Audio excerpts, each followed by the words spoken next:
Hey, what's up, everybody? Happy Scream Week. I'm Nick Push. We made it, guys.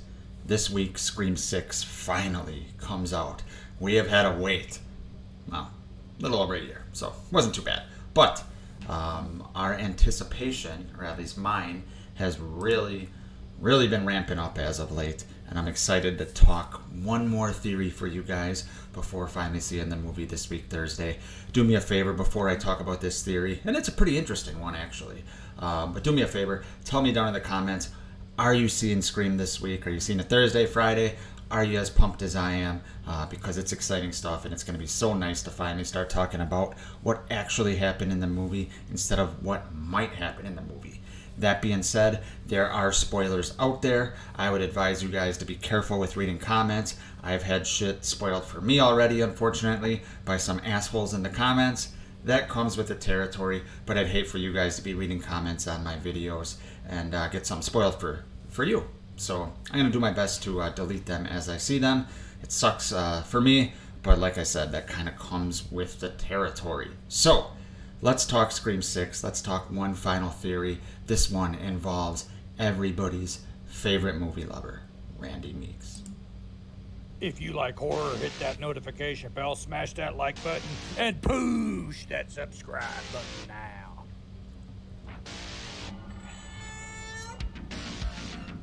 What's the boogeyman? Hello, Sydney. Welcome to my nightmare. We want the man who did this. Welcome to Nick Push's Horror Channel.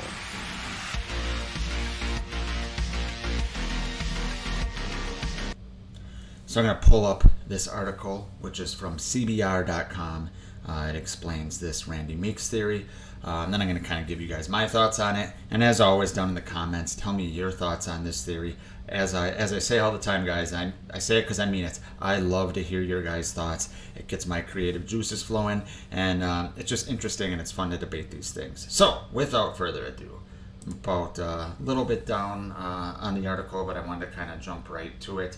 The title of this section is called "A Secret Scream Relationship Could Wreak Havoc in New York City."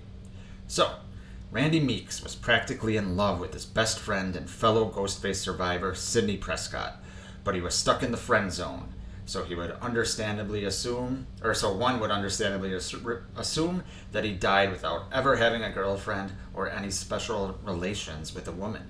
Unfortunately, Mrs. Loomis stole Randy away from the franchise in Scream 2, but before he died, he was smart enough to record a goodbye message. His little sister, Martha Meeks, the mother of Chad and Mindy, from this author's opinion, the best characters from Scream 2022 and Scream 6, pay a visit to Sydney in Scream 3 with said video. In it, Randy not only leaves his final words of wisdom, but he reveals he was fortunate enough to have been with a woman. And then it continues, while he was working at Woodsboro's video store, he had a co-worker named Karen Kolchak. Despite being head over heels for Sid, Randy lost his virginity to Karen. He not so proudly admitted who the lucky lady was and even prepared for Dewey's skeptical response. That was funny. It's like, yes, Karen Kolchak. That was funny. As it turns out, Randy Meeks broke his first rule to surviving a scary movie and didn't make it through the Scream sequel because of it. Another more realistic consequence of having sex is pregnancy, which could easily have been the case for Randy and Karen. Part of the theory suggests that Randy accidentally got her pregnant, and the product of their fling is now part of the franchise. Ooh, interesting. And then it continues with the title, Randy Meeks Jr. might don the Ghostface mask. First of all, it's a cool image here with Guess Who and Ghostface. That's really cool. Randy Meeks Jr., huh? All right, continuing. As it's been made clear by the minds behind Scream 6, anyone could be Ghostface. So it's possible that Randy's kid is now the masked slasher stalking the Woodsboro survivors through New York City.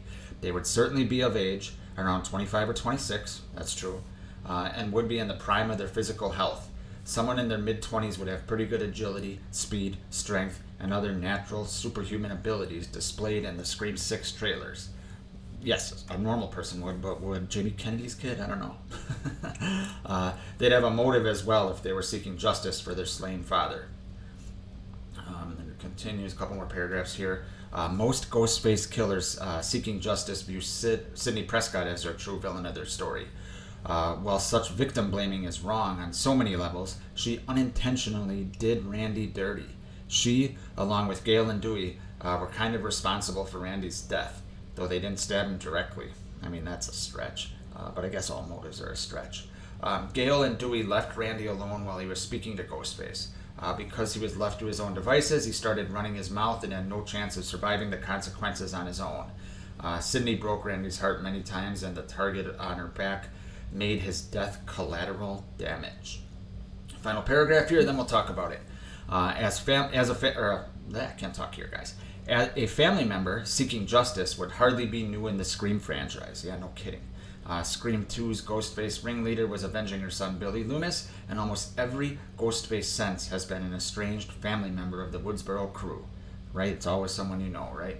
Considering Randy's iconic obsession with horror movies and his connection to the original Woodsboro massacre, there are some pretty clear connections between him and this new Ghostface.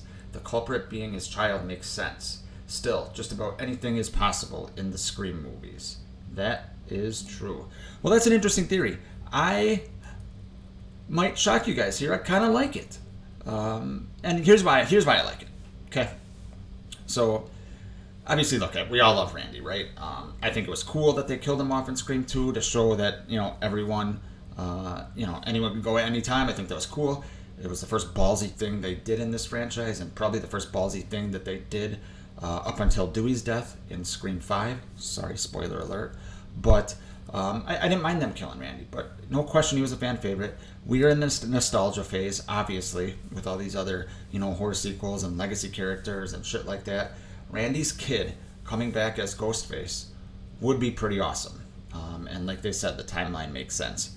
Where they lose me on it is, I don't know if you could do this in a movie without Sidney. I think it would have more weight if Sidney was here. Just like Stu coming back, guys. We don't need to get into the whole Stu debate again, but if Stu comes back, it has to be when Sidney's in the movie. It just does. You got all the emotional weight and the connections and all that. So I am all for Randy Meeks' kid being Ghostface, but not in Scream 6. I would like it better than just some random new character if that's the case. But yeah, that's kind of, it's an interesting theory. I've heard something similar before, but not exactly this. I would certainly welcome it more than Stu coming back, but that's just me, assuming it's done right. But tell me down in the comments, like I said, what you guys think of this theory down below. And are you excited to see Scream this week? When are you seeing it? Are you seeing it in 3D? Are you seeing it in 4K? Tell me down below, guys. I will see you next time.